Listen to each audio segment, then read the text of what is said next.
Hey guys, it's Frozen Joe. I'm here to do another episode of the 2016 Backyard Fruit Tree Project. And today I'm going to be reviewing a peach tree. And this peach tree is Eva's Pride. This is an Eva's Pride peach tree.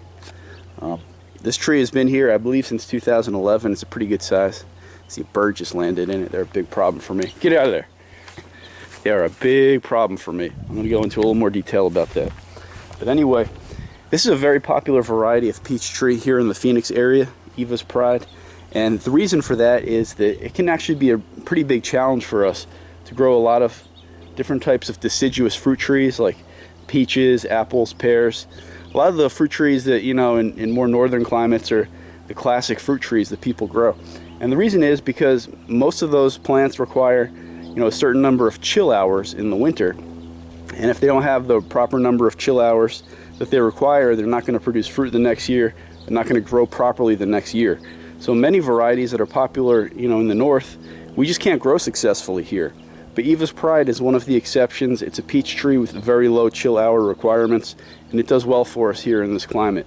So it's popular, and I think it's a high quality peach. It's a good tree. And let me get up a little bit closer and take a look at it here with you. Now, it's only just in the last few days that my family and I have really started eating peaches off of this tree. But you can see the birds have been at it for quite a while now. And the birds have done a lot of damage already. I mean, just everywhere all over the tree. They've done a lot of damage.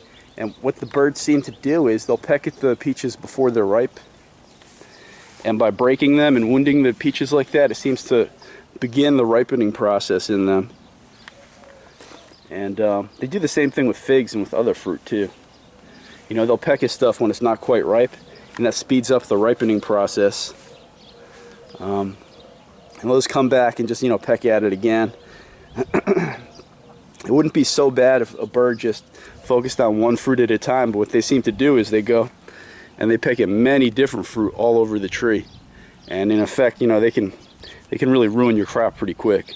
When this tree was smaller, I used to cover it with bird netting, and that was real effective, but it's just getting larger, and I've kind of just foregone with the bird netting, and as a result I've been losing a lot of fruit. So I may have to find a better solution for this next year. But this tree already, you know, a lot of the fruit's been damaged and or even fallen off because of the birds, but you can see this tree has produced a lot of peaches. There's some low branches here. I mean, everything just covered in peaches. And I learned a hard lesson with this tree a couple of years ago.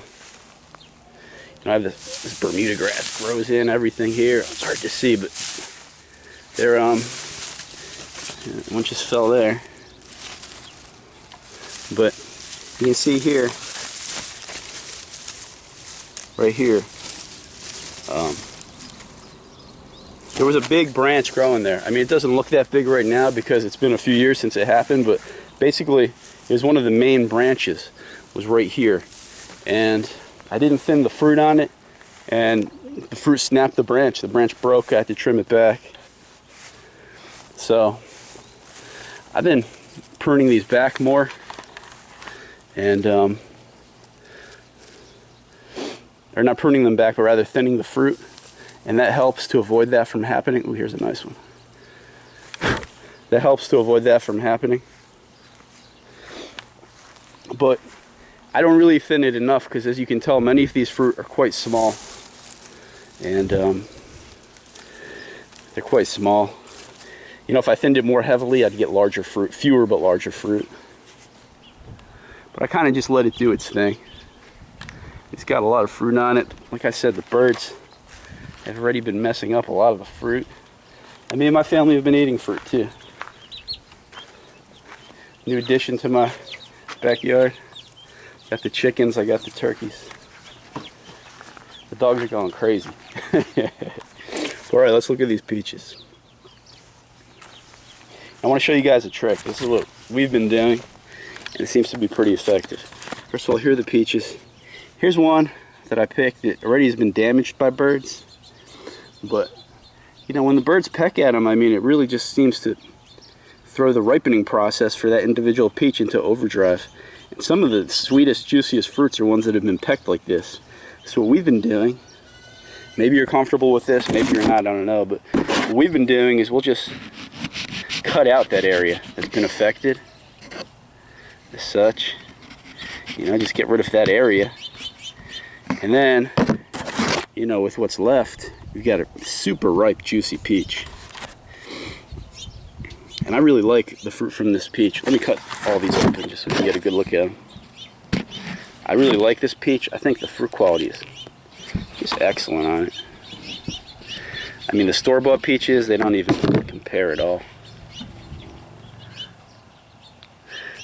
Some of these are a little more ripe than others, I'm seeing here.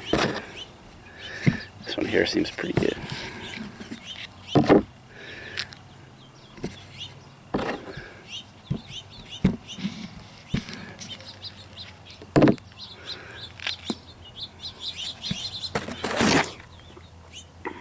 But these peaches are so excellent.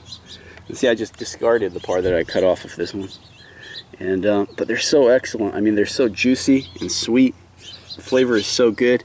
You know, there are a lot of challenges to growing fruit in the desert here in Arizona, but there are benefits to it too. I mean, we have the long growing season. We can grow a lot of different types of trees that people in other parts of the country can't grow.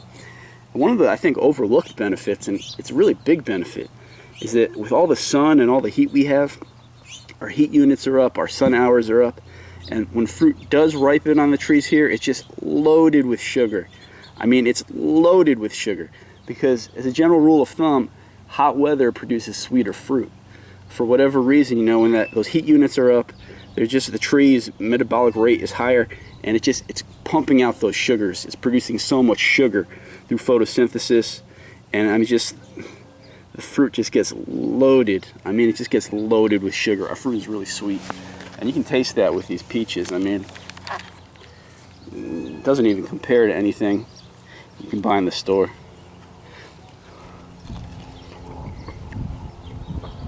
So juicy and sweet. Just a delicious, rich peach flavor.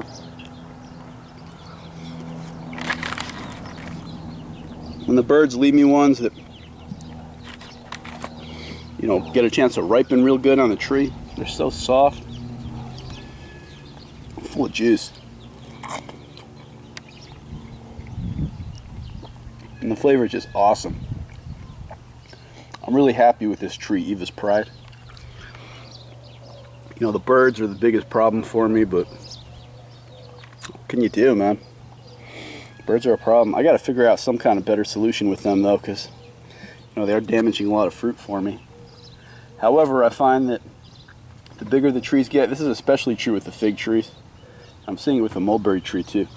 The bigger the trees get, the more fruit they produce. It's like the birds just can't get to all of them, you know, but they have to leave you some just because they can't eat enough. I still get plenty. In fact, what I've been doing with my Desert King tree, I reviewed that recently. The birds are messing the fruit up on that tree. There were these starlings, they figured out how to defeat the organza bags. They work their way in from the top of the bag where the opening is, and they just eat the fruit from the inside out through the top of the bag. They were defeating basically the organza bag and ruining all my figs. So with the figs that are left on that tree, I found if I just remove all the organza bags and the figs, because they're green figs, they blend in on the tree. I'm actually eating more figs by leaving them unprotected than I was by protecting them with those white organza bags. So go figure. But with these peaches, you know, I've been losing peaches, but we've still been eating a lot of peaches too every day since we started.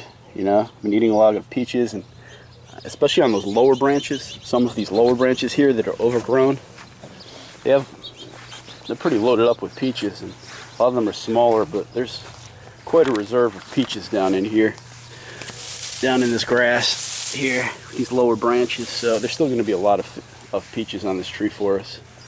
And you know, it's a real nice tree. Produces a lot. It wants to just produce a lot of tiny peaches, rather. You got to thin it back. I thinned them out somewhat, but probably could have thinned more. We would have got larger peaches, but knowing the birds were going to be an issue, I just went for as many as it could safely produce on this wood. That seems to be a good strategy. There's the baby turkey. There's Buddy, fascinated by the birds. So here are these peaches, guys. These are good peaches, Eva's Pride. It's a real nice tree. Does real well for us here in the Phoenix area. And I'm real happy I got it. I'm real happy I planted this a few years ago when I moved here because it's really paying dividends right now. It's a good tree, guys. It's Eva's Pride. Thanks for watching.